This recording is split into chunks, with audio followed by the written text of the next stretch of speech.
చాలా సంతోషంగా ఉన్నాను. ఎందుకంటే గతంలో మన బుడిగజంగల సమస్యల మీద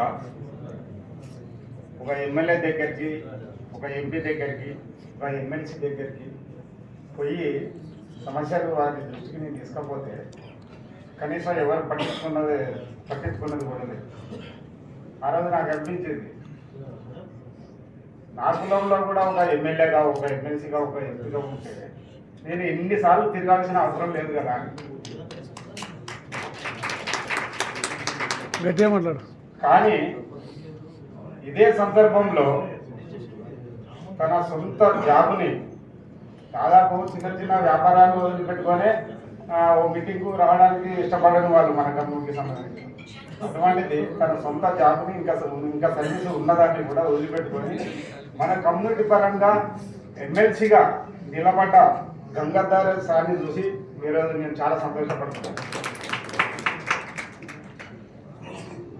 అందులో మీ అందరికంటే ఎక్కువ అదృష్టం నాకు దక్కింది. ఎందుకంటే ఈ ఉమ్మడి కర్నూలు జిల్లా, ఉమ్మడి వరంగల్ జిల్లా, ఉమ్మడి మెదక్ జిల్లా, ఉమ్మడి నిజామాబాద్ జిల్లా నా పరిధిలో ఉండడం నాకు చాలా అదృష్టం. ఆ జిల్లాలలో ఆ సారు ఆ పోటీగా నిలవడం నేను చాలా సంతోషపడుతున్నాను.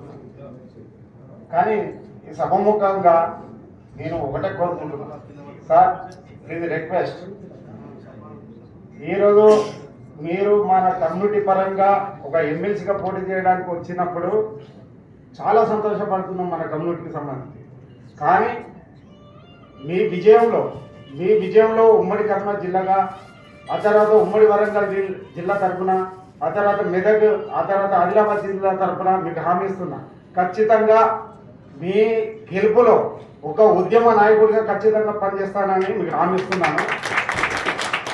ఆ తర్వాత ఖచ్చితంగా మీరు కమ్యూనిటీ పరంగా గెలిచినా ఓడినా కమ్యూనిటీ పరంగా ఉండి మీరు సేవ చేయాలనేది ఈ సభముఖంగా కోరుకుంటూ ఈ అవకాశం ఇచ్చిన వేదికపైన ఉన్న పెద్దలందరికీ, మన కులస్తులందరికీ నమస్కారం.